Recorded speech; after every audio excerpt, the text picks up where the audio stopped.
evening, friends and followers of the American Artist Professional League. Once again, coming to you live here on Instagram in sunny southern coastal Delaware. My name's John Bandish. I'm one of the board of directors here on the American Artist Professional League. And once again, this is our Thursday evening 5 o'clock club where we interview you, our members, because we want to get to know you. We hope that you want to get to know us. Apologize, I got a little cut here that I'm kind of bleeding from here a little bit apparently, so apologize for about all that. But we have today, artist Sherry Mason is going to be talking with us in just a little bit as soon as I see that she's on here. So until she comes and logs on, again, welcome to Thursday 5 o'clock here. I want to plug our current show going on right now. That is Realism on the Hudson up there at the Howland Cultural Center in Beacon, New York. It's a fantastic show. We're selling work, which is really awesome. Again, I apologize. I got a little bit of a cut going on here on my forehead, so I apologize about that. That's life with an 8-month-old. But anyways, so hi, we've got Sherry coming on to us. Going to work just in a quick second here. But again, we're talking about Realism on the Hudson. That's our current show going on right now up there at the Howland Cultural Center in Beacon, New York.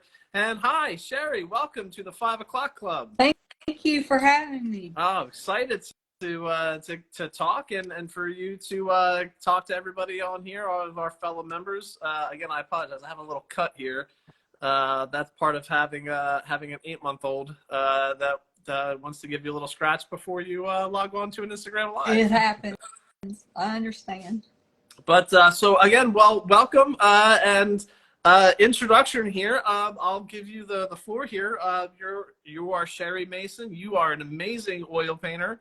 Why don't you give everybody out there just a quick little introduction to who you are and what made you join the American Artist Professional League? Thank you. My name's Sherry Mason, and I am a self-taught homeschooled artist.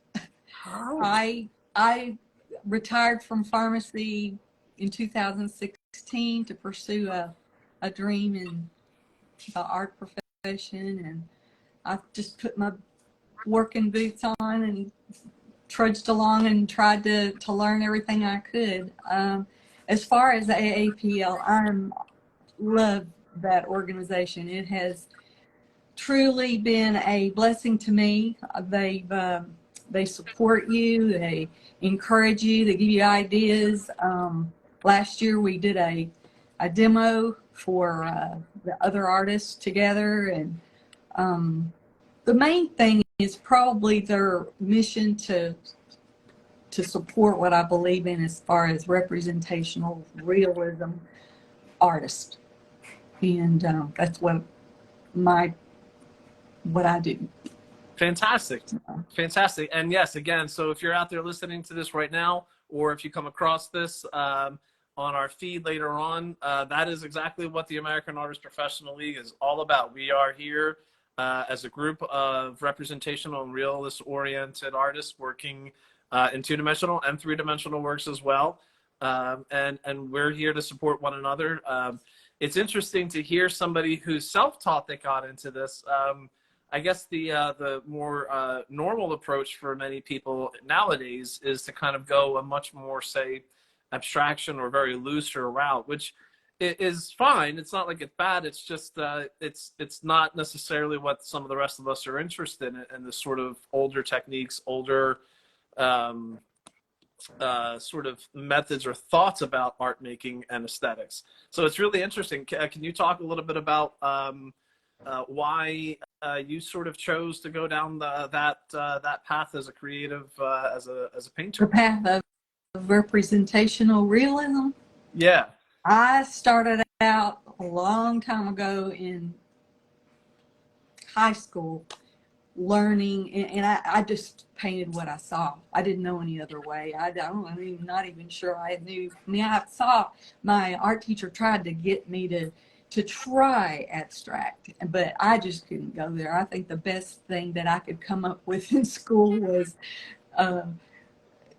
like a mirrored effect where you just keep going down this. That was all that's as abstract as my brain would work. Now, I've seen some abstract that I love, but I can't do it. It's just not me. Not But wired for it. I love the pastoral. I grew up in Kentucky, and we had a 200-acre dairy farm where I would go out on the Green River because it looped around the edge of our property, and I would go down there and paint en plein air before I even knew what en plein air was. So that's just what I'm in awe of, the nature and creation, and that's what I love to paint. Oh, well, we're talking a very similar language. We were talking last week about the Hudson River School and a sort of reverence for nature, and of finding something of the divine within that, and then the creative process within that framework. And that's kind of where, at least I start from, whether or not my work is very directly connected to that, but I have an innate connection to a lot of the things that you're talking about. I think it's interesting because everybody that I talk to, we all sort of talk in these very similar sort of circular type of thoughts and feelings and wishes and wants and interests and desires. It's really, it's always warming to me. I'll be selfish for just a second and say, this is great that I get to talk to everybody here, and sort of feel that much more connected to, I'm not this crazy person. No, I don't see how you can think that it was all splattered into, from chaos into that. I mean, we can't even do it as artists. We put every little brush stroke on there, and our Lord, our Creator, put it all very definitely in an organized, arranged symmetry, and He's just awesome. And yet we find lifetimes worth of trying to figure it out and don't even get close. All of eternity. So you said that you've been painting going back into high school. So you've actually been drawing and painting for quite a while then. Started out with Charlie Brown and Snoopy, not tracing. My parents thought I traced, but when they found out that I drew it on paper, from then on, all of my Christmas presents and birthday presents were paint by number and, sketchbooks and all kinds of art related stuff. I loved it. Oh, so that's hysterical. For me, I started drawing Bugs Bunny and Mickey Mouse. Those were the characters, and I just had a blast with cartoons. I've always loved that.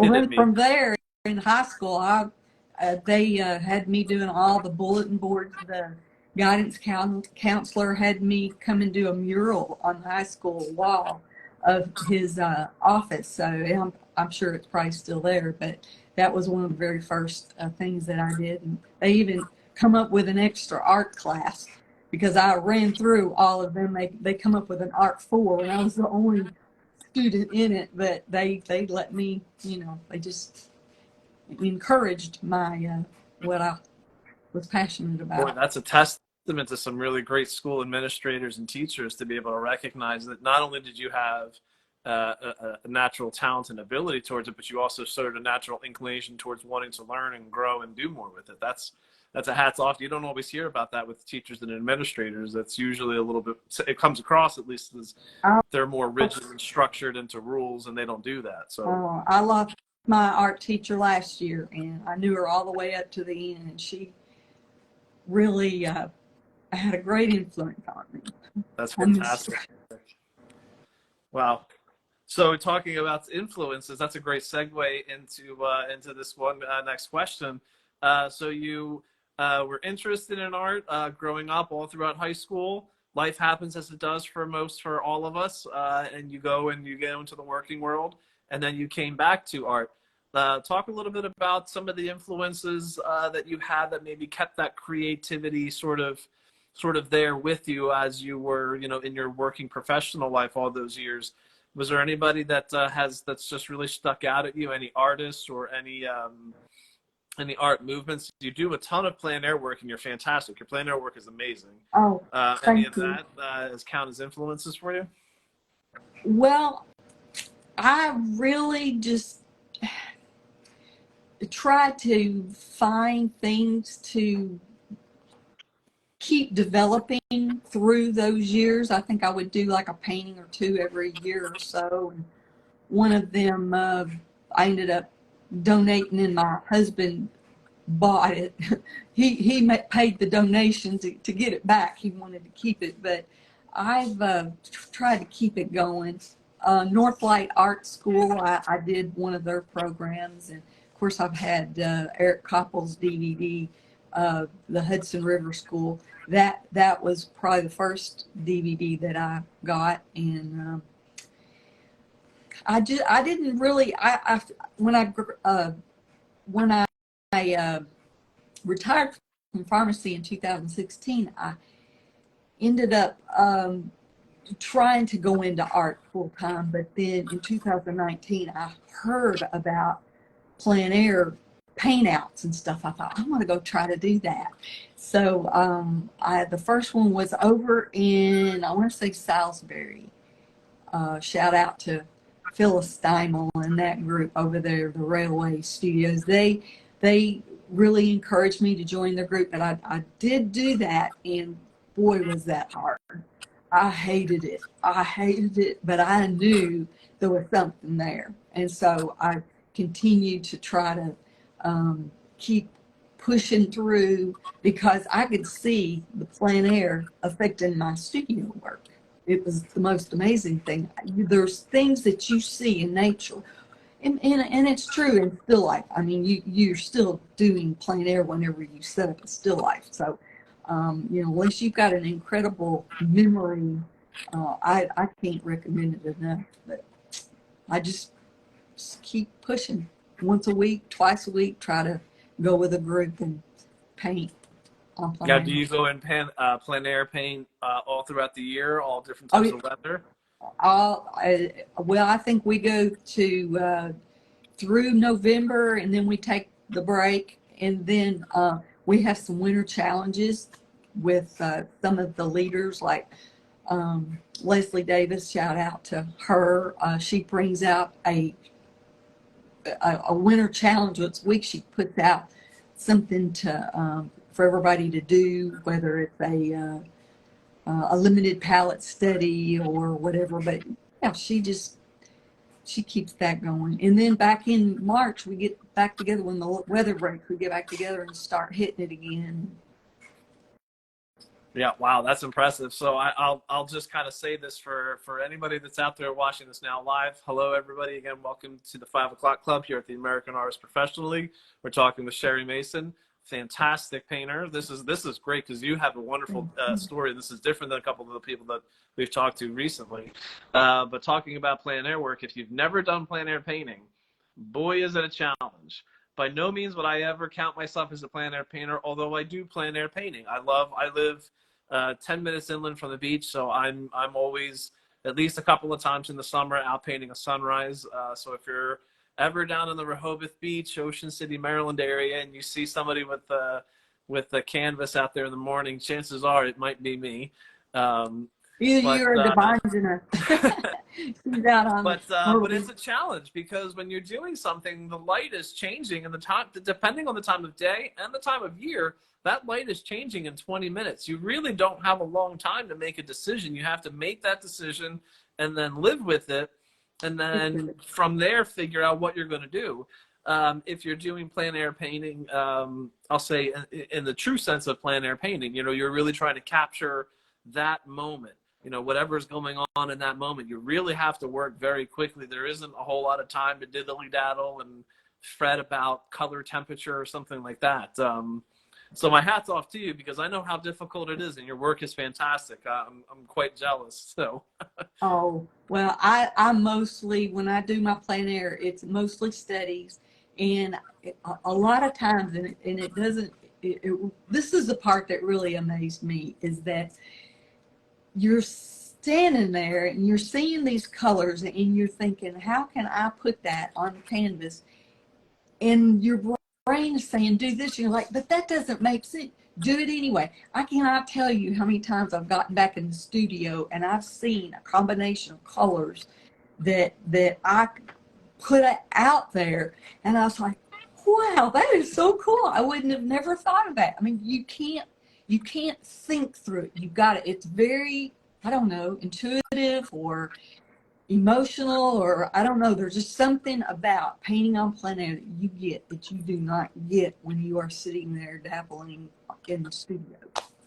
You can use those color. I use those for references for my studio work. So, You know, that's interesting that you talk about that. That's something I tend to do a lot as well. The plein air pieces, although I'm willing to sell them as a finished piece in that sense, I tend to use them as color references. okay. There's a painter, Mark Sasha, who goes out and makes color swatches, almost like you would go to the home center and get, like, you're looking for a wall color for your kitchen or your bathroom or your living room, whatever. And he'll do that so you can go back through and try to color match, saying, you know, this scene, this time of year, this time of day, this is what I saw, this is the color, and then I can go back through.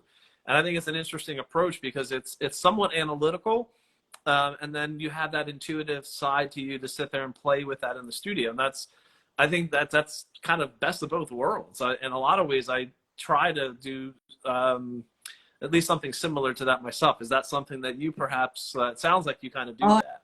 Absolutely, absolutely.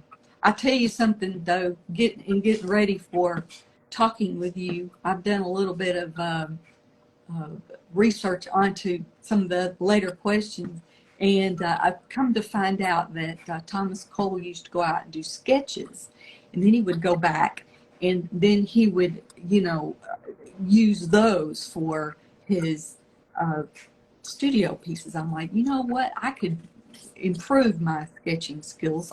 That may be something that is certainly a lot easier than carrying all those paints out there. Doing a really detailed sketch and bringing it back with color study, I just think that would be powerful. Yeah, and I have to say, so a lot of those Hudson River School painters, and not just the big ones everybody knows about, Thomas Cole and Frederick Church, but some of the other ones that I count as influences as well, I've read up on them. It's tough to find some information on some of them. They're a little lesser known, but they're doing a lot of the things that you are talking about. I have a theory that if they were around today and they had access to some of the technology that we have, I Mind don't think blowing. that they would be using the same things that we're using. I think it's just a blast to kind of go through and sort of take some of what they were doing. I think there's a merit in really working like a full detailed sketch. It doesn't have to be big, but working that sketch where you can notice. We're talking about nuance, really, whether it's a color nuance, whether it's a compositional nuance, details, and whatever it is that the scene that is unfolding in front of you. And I don't know if this is something that, because I've seen that you do a fair amount of pastoral work. So, and I saw a couple of scenes where you had water in them. I mean, once you get into water and reflections and any kind of animal life that exists in and around water, I mean, it's a whole different challenge as far as what's happening, how everything's moving. It's boy, this is actually great for me. I feel pretty selfish and that I'm having a great conversation, because I feel Thank like this you. is the same things I talk to my wife about, and she usually just looks at me after a while and the eyes glass over, and she's like, I don't know what you're talking about anymore, so go talk to somebody else. Oh, wow.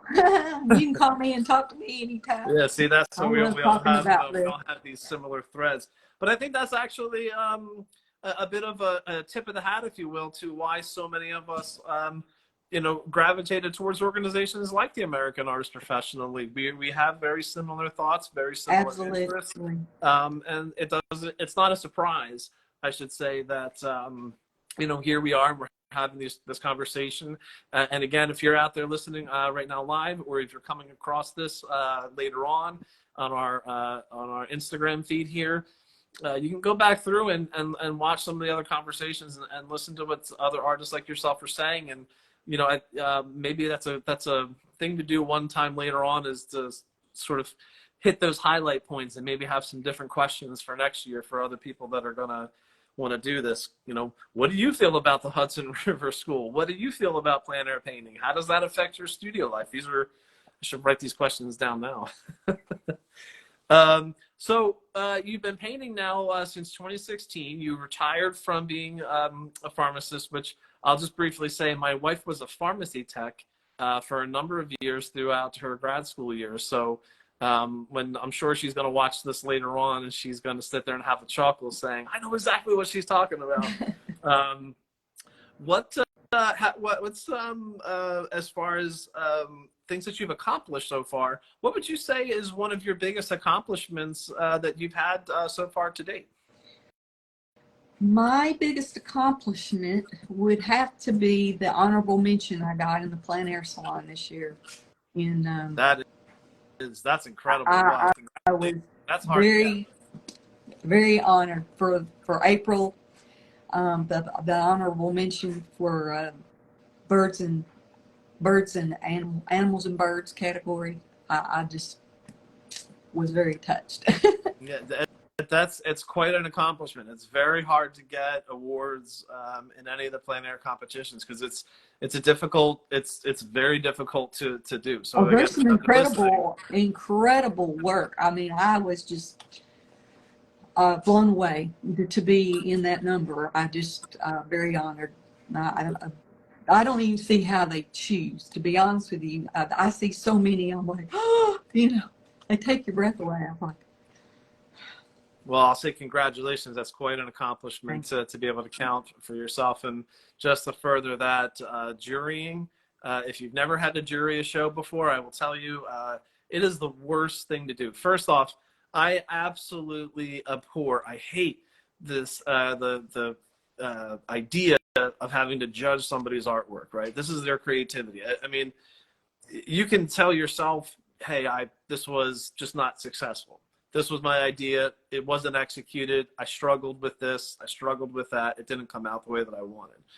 But it's something else entirely for somebody to say, nah, not good enough, check.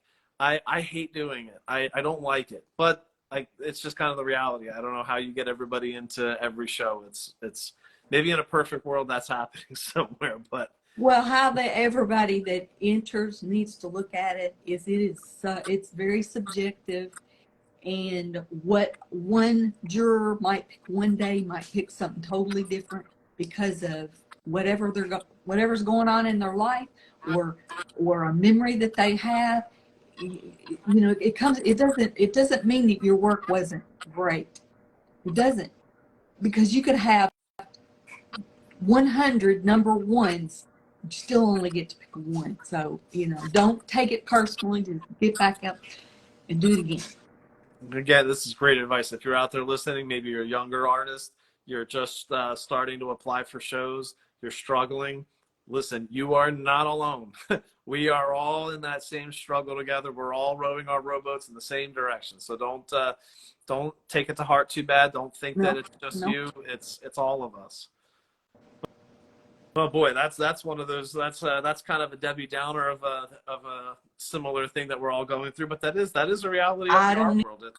I just move on. I mean, I don't think about it anymore. Try something else. If I win or if I lose, I just keep an even keel and keep my practice technique going and keep trying to. I have my own bar. If it happens to get recognized, good. But if it doesn't, it's okay. It's all right.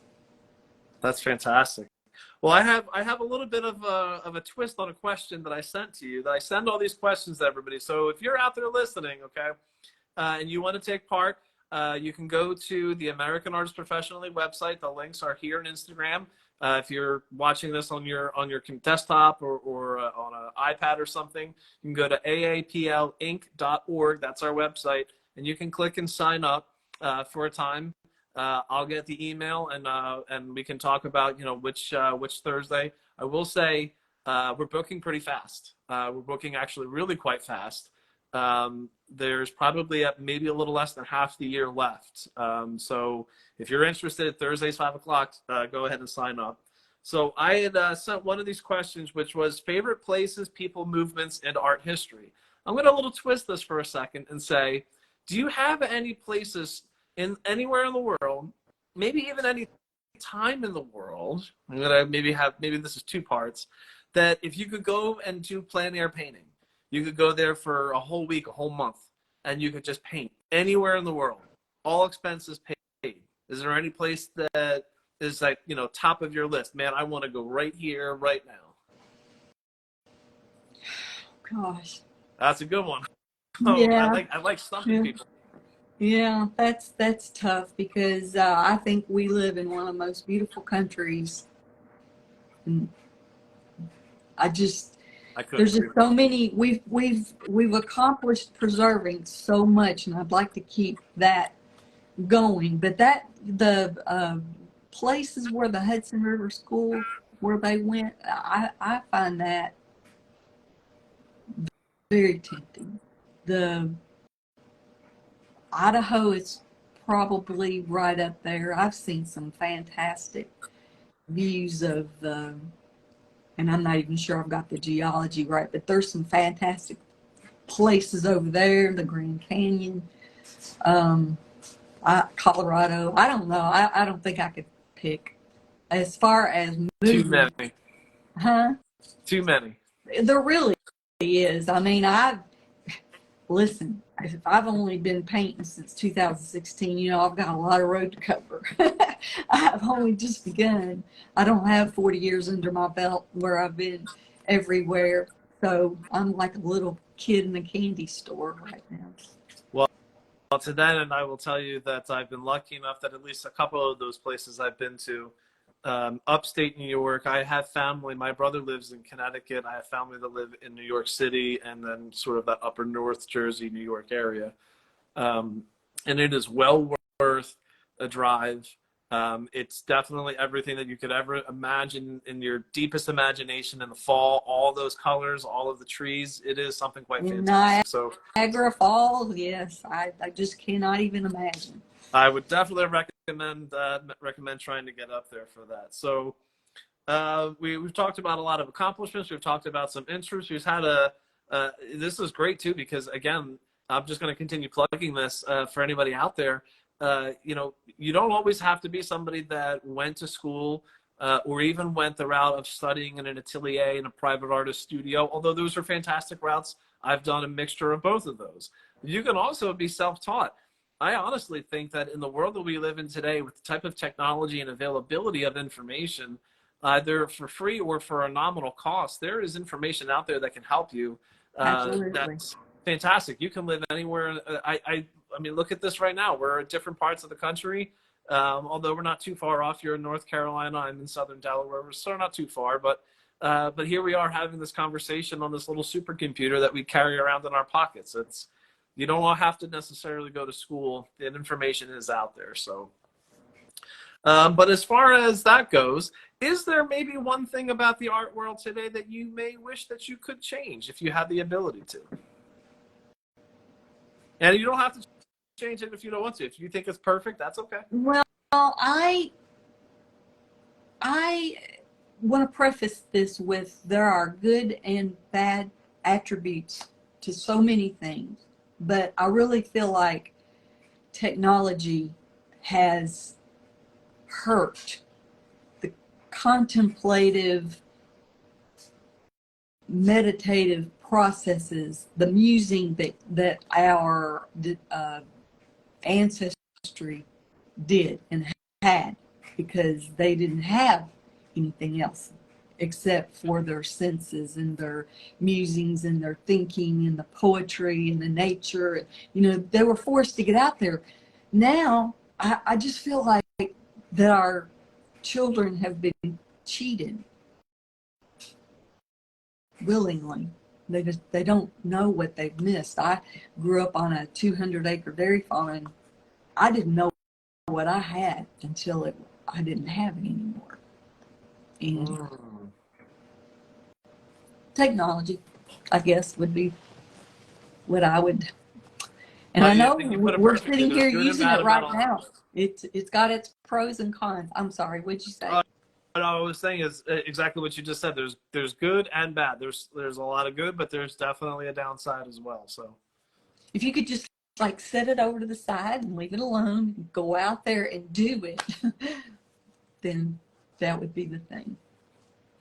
yeah, I guess the only thing I can make a comment to that is I hope that the technology goes.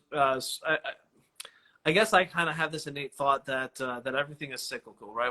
That's that old phrase: "What goes around comes around," right? Or everything old is new again. Those old phrases ring true because they were true then as they are now, and hopefully that this technology sort of pushes kids back to the imagination aspect of life. And that's the great part about art. Any art, whether you're talking about fine art and realism, representational, or it's abstraction, dance, music, whatever it is. Exactly. Hopefully that leads back to something more of I that. hope so. So kind of along the lines of the art world, and then we've kind of just touched a little bit on things that you may want to change, also places where you may want to go. Is there anybody from the entire history of art that if you could sit down with and have dinner, conversation, drink, something, is there any one person from art history that you would want to sit down with, and who would that be and why? There are probably a lot of them, but I'll tell you somebody's head I would like to pick their brain, and that's Michelangelo. Oh, that's a good The one. architect, engineer, poet, writer, sculptor, you name it, he was into it. And all the way down to the dynamic symmetry that he would use in all his paintings. And I mean, I just find that fascinating. I was lucky enough that through my alma mater, Temple University, they have campuses around the world, one of which was in Rome. So I got to live in Rome for a while. Wow. So I got to go and see things like La Cappella Sistina, the Sistine Chapel. And to think that he hated painting it, he didn't want to do it. And to look up there at this amazing thing and go, how in the heck did you do this? And you hated doing it, and yet this thing is amazing. Looks like you enjoyed every minute, yeah, right? I'd enjoyed every minute just sitting here looking at it. And you're up there saying you hated it. I would love to be able to ask him, what in the world's going on? How did you hate this? And it looks so good. Like, that's just a testament to how talented he truly was. Genius. So this is one of my favorite questions to ask people, because I think it gets at it touches at least on the intent, right? We all have a sort of similar intent, but then there's little differences I've learned with different creative people, different artists, as far as visual artists, musicians. We all have an intent where there's something about the creative spirit that's within us that we want to utilize in some way. But that being said, one of these questions that I like to ask people sort of touches on maybe a little bit of the finer details of that with the person. Have you ever created something that you refuse to sell? And if so, why?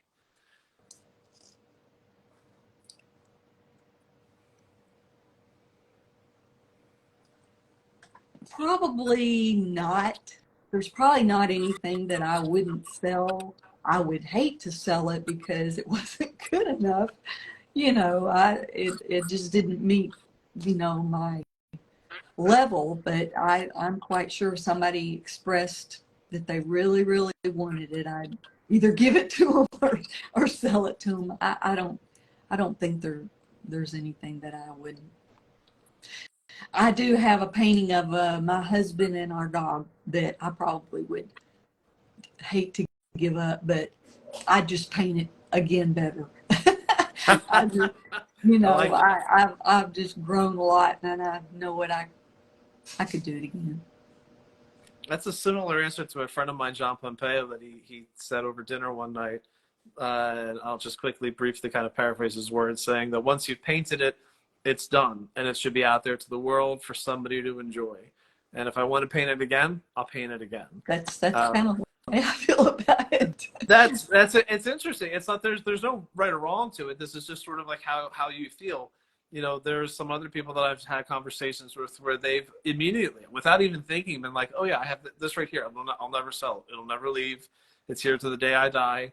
And I want to bequeath it to my children, or my grandchildren, or my great-grandchildren. I want this to live down as an heirloom piece or something like that. I have not which again, it's like that. It's just, I think what that does, at least for me, is it touches a little bit on the intent. Some people have this sort of connection to something physical. I worked and volunteered for a time at Woodmere Art Museum in Chestnut Hill, part of Philadelphia. That's where I'm from, Philly. And there's a painting of the gentleman who owned the estate. It was his art collection, his home, that turned into a museum. And in the painting, there's a couple of different objects that he had that they're prized possessions of his, that the portrait hangs in, the old part of the house. Then right next to the portrait are those objects. So it's a neat, like, tangible way to sit there when we go through and we'd have children and we'd school tours and things. We'd show them, hey, this is this in the painting. You know, it's a really neat thing. It kind of gives you a tactile sense of the past. So I can understand why some people would say, no, no, no, I want the physical thing, right? As opposed to, no, I painted it, it should be done and just out to the world for the world to enjoy. So it's interesting. It just touches on a bit of the differences between, so it's really neat to listen to that. Yeah, that I can understand those reasons too. Yeah, well, and that, again, that's what's so great about being in this organization with fellow creative people, that we have these very similar passions about representational and realism-oriented art. Whether you're a plein air painter, whether you're a sculptor, whether you work in acrylics, whether you work in oils, we all have something of a kind of a foundation of similarity, and yet we can have some differences between us too, and that's really pretty cool. Yeah.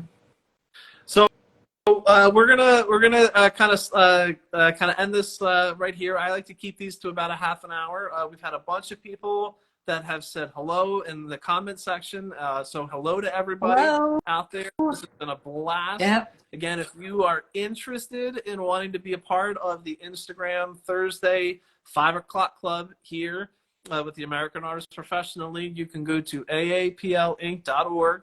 The links are in the description in our bio here on Instagram, and you can sign up and we can have a great conversation.